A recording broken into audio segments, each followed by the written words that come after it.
Hello BookTube! Welcome to Lizzie Faye Loves Books. I'm Elizabeth and this is going to be my April TBR. Now since we're already a few days into April, let me show you what I've already read and what I'm currently reading. I'm also planning to participate in TBR Takedown 3.5, which is hosted by Shannon at Leaning Lights, and I will link her channel down below. And then of course I have a lot of other books that I plan to read and listen to during the rest of April. So let's get started. The one book I have already finished is called The Mystery of Biltmore House by Carol Marsh. This was kind of a carryover from March Mystery Madness, and I decided to go ahead and read this because I had it checked out from the library. The reason I checked it out is because I had found The Mystery at Disney World, also by Carol Marsh, at a book sale not too long ago. I live right here by Disney. I picked it up. It looked interesting, and it was a bit far-fetched. I kind of wanted to get a feel for the rest of the series, and just to see if it was something that I would recommend, and it is. Now, this one I said was kind of far-fetched. This one, though, this is actually the first one in the series, and these are different kids. Just to tell you a little bit about the setup of the series, each of the books feature real kids in real places, but the stories and the mysteries are fictitious. And so it's kind of interesting. It kind of makes you want to visit these places. They're all set in a different historical location or a tourist destination somewhere in the country. I think they're all in the U.S. I may be wrong. And it's fun. So I would suggest, if you're planning to take a vacation somewhere to a tourist destination, if you have kids, check out this book series and see if any of the books are set in the location where you're going. And it might help your kids to be a little more excited about visiting there. So I thought it was fun. This one was a lot more believable than the Disney World one. And if you want to know my thoughts on that, you can go back to my I believe it was my week 5 wrap-up for March Mystery Madness to see, what I thought about that one. This one, was set in the Biltmore House, which I've never been to, but it's a big, giant mansion-type house with lots of rooms, and, in the book, they talked about a secret passageway, and it was a fun setting for a mystery story, and I think it would be kind of a fun place for kids to explore and kind of get lost in. So yeah, this one was good, and it's definitely a quick read, especially for adults, but it would be a fun read for middle grade or 4th, 5th grade age, and so it was cute. Now, I also started on audio. It's actually on Playaway, Agent 6. This is the 3rd book in the Child 44 trilogy. I have it right here with my headphones hooked up. I am several chapters into this. I am enjoying it. It starts out in the past, and I thought it was going to be a prequel at first because it starts out with our main character, Leo, before he met and married his wife. And it kind of gives the story of how he met her and some of his earlier life as an MGB agent. Then it skips ahead 15 years where his so now he's married and their 2 adopted daughters are in their later teens, and it's 1965 at this point, and so it goes on from there. I'm enjoying this trilogy, and it's definitely, it's a little more out of my comfort zone. It's not exactly the kind of book that I usually listen to, but it is very interesting. I'm learning some about the Russian culture of that time period, and if you enjoy Russian historical fiction, then I would definitely recommend picking up this trilogy, starting with Child 44. In my car just yesterday, I started The Undomestic Goddess by Sophie Kinsella. This is an abridged version of this book. I've never read any Sophie Kinsella. This one's cute. There's a little bit of bad language, but it's this is a standalone. It is about a workaholic attorney named Samantha Sweeting, and she's just about to make partner. She makes a huge mistake and then panics, runs off, catches a train, and she finds herself out in the country, and she has a splitting headache and goes to a house to just ask for aspirin, and they think she's applying to be their housekeeper. So I'm at the point now where she can't go back. She's called one of the colleagues from work, and they're like, yeah, maybe it's better if you don't come back right now. So she just decides to go ahead and go with it, but she has no idea how to be a housekeeper. So I'll let you know later on what I thought of it. This is another book I'm about half done with. This is No Time for Goodbye by Linwood Barclay. This is a very intriguing premise. Starts out, a girl who is 14 wakes up and her family has disappeared. Her mother, father, and brother are gone without a trace. Then it skips ahead 25 years. She's married with a child, and she still has no idea what has happened to her family. And it goes from there. So I thought the premise was really fascinating, and I'm still just dying to find out what has happened to her family. And the one thing I will say, this morning I kind of snuck a peek at some of the reviews online just to see what the feel was for this book, and several people agreed with me. There is an excessive use of the F word in this book, and it's not even just centered with one or two characters. It's like every character in the book, except for the 8-year-old, just uses the F word conversationally. You know, I don't know about you, but in my world, people don't talk like that, not just conversationally. You know, everyone has different personalities, and, you know, maybe you have one or two people in your life that talk like that, and then you have other people in your life who filter it and, you know, maybe talk like that sometime and then filter it out in certain company, and then you have people that don't talk like that at all. Well, in this book, everybody talks like that, even a teacher to students. I don't think that's very realistic, honestly. You know, people say they don't mind the F word if it's realistic. This isn't really realistic. So, but the storyline is great. I'm really enjoying that so far. I'm just trying to ignore the excessive use of the F word and just, you know, keep on reading because I want to know what happened to her family. And there is a sequel to this book too, so you know, I don't know. We'll see how this one goes before I decide if I'm going to read the sequel. Okay, so TBR Takedown 3.5 is April 8th through the 10th, so Friday, Saturday, Sunday, and I have 3 books picked out for that. I am going to combine The Storied Life of A.J. Fickery by Gabrielle Zevin for my standalone and also the book in my most recent haul. In fact, I don't even think I have edited and uploaded the haul that this is featured in. That's how recent it is, and I have been wanting to read this. I've had this on my TBR ever since I heard about this on BookTube when I first started watching BookTube videos, and I believe it will also meet one of the challenges on the Around the Year in 52 Books, so I'm looking forward to reading this one. To continue in a series, I'm going to read book 3 in the Patchwork Mystery series. This is called Muslin Mystery, and it's by Vera Dodge. This is a series that is published by Guidepost. I read the first 2 books in this series for March Mystery Madness, and I love them, so I am looking forward to reading this one. And then for the book that's been on my TBR the longest, I have chosen Winnie the Pooh by A.A. Milne.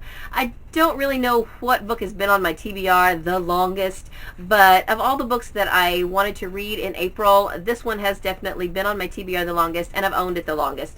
So I decided, since it's also about 165 pages, that this was a good choice for a 3-day readathon. Now, I had said to myself that I was going to try to slow down a little bit this month, but as I started building my TBR, I find that I still have about 20 books that I'd like to read. Now, I don't know if I will get to all of them or not, because I'm really trying hard right now to catch up with some of the YouTube videos that I want to watch. I said in my last video that I have about 500 videos on my watch later list. Well, I had gotten that down to about 400, and then just this morning I went on and started adding to my watch later list just from the last few days, and it's already back up to about 450. I will get those caught up, but because of that, I haven't started another audiobook in my kitchen yet. So I hope to do that very soon. And some of the audiobooks that I plan to listen to this month, this was another carryover from March Mystery Madness. It's called Dead Wrong by J.A. Jance. It's the next one I need to read in the Joanna Brady series. Now, this is actually due at the library today, but the library has another copy and there's no holds for it. So I'm going to see if I can extend this a little farther. I've already had it checked out, the maximum number of renewals. My husband's already listened to it, and I just didn't get to it. I had so many other things on my list last month, so I think they'll let me go ahead and keep this one longer since there's not anybody else waiting for it. So this one I'm still planning to get to very soon. Another audiobook I would like to listen to. My husband had wanted to watch this movie, and I said, well, we need to get the book first. So I ordered it from the library. This is Room by Emma Donoghue, and we are both planning to listen to this month. And the audiobook I'm looking forward to the most is Wool by Hugh Howey. I have been wanting to read this ever since a coworker of mine last year was reading this and was just coming out of her seat. I asked her a little bit about it, and she was telling me about it. It's about this group of people who live hundreds of stories below the ground in a silo, and they have one camera that they can see the barren, desolate landscape outside, and it just sounds so intriguing and so crazy. So I have hardly heard anybody talking about this book. The BookTube couple, I think it was their very first video, they talked about this book, and Gwen from the Gwendolyn Reading Method had it in a book haul, and I don't think she's read it yet, and I saw it on the shelf of one other person, like in their background, and I can't even remember now who it was. So I just think this book sounds fascinating, and I love dystopians. So and this whole series is the first series in a series of series. So I'm really, really looking forward to getting into this book. I mentioned the other audiobook that I was listening to in my car. When I get done with it, I've got another chick lit book from my car. This is The Last Girls by Lee Smith. Both of these audiobooks on cassette I had gotten free from our friends at the library. You know, I've mentioned this before, where they're not carrying cassettes anymore. So rather than them, throw them out, they agreed to give them to me, and then I can pass them on or keep them or whatever I want to do with them. So this one looked interesting, and I'm going to listen to that when I finish Undomestic Goddess by Sophie Kinsella. After Muslin Mysteries, I'm going to try to pick up the fourth one in the Patchwork Mystery series. It's called Timeless Treasures. It's by Kara Putman. Again, this series are all written by different authors, but they are about the same characters. The main character is a quilt restorer, and so far the two that I've read have been very historical in nature, where she's had to do research, like going back and looking at genealogy type files and microfilm and things like that, and I love that. So I am really, really looking forward to continuing with this series, and my plan is to read I have the first 14 of these that a friend gave me, and I want to read these 14 this year before Thanksgiving so that I can pass them on to my sister, who is a quilter, and I know she's going to love this series too. Another book I want to get to this month, this was written by my friend Jack Castle. It's called Bedlam Lost. This is his second novel. His first novel was Europa Journal, and I have a full review of that on my channel. This one is plugged as a supernatural sci-fi thriller, and I've read the first chapter and it sounds great, so I'm really looking forward to reading this. I keep putting this one off, and if I can get to it this month, I'm going to. This is Jane Eyre by Charlotte Bronte. I was supposed to read this in February for our book club, and I didn't get to it, but I'm caught up with my book club books right now, and so I would like to at least start on this. It's such a big chunker that I may just try to read it a little bit here and there and just kind of work my way through it gradually. Wasn't necessarily planning to read this month, but I kept seeing it at Walmart for like $11.98, and in order to resist buying it, I finally just ordered it from the library so that I can get it out of my system. I love the Red Queen, and I really want to see what happens next in The Glass Sword, and I noticed at Walmart there is a novella, so the library has that too, and I will get to that probably next month. I am looking forward to reading this. It's by Victoria Aveyard. If you've not read The Red Queen, it's a dystopian novel about a girl in the society. There's either silver bloods or red bloods, and the silver bloods have magical powers. Well, the main character in this is a red blood, but she discovers that she has magical powers, so she doesn't really fit in anywhere. I really, really enjoyed it. I know there's mixed reviews on it. If it's something that interests you, then I would say read it and see which side of the fence you fall on, but I really, really liked it. This is the sequel, and it just came out a month or two ago, and I am really looking forward to reading it. Another book I want to get to eventually, this is Elizabeth, Days of Loss and Hope, and from the Daughters of Courage series by Donna Fletcher Crowe.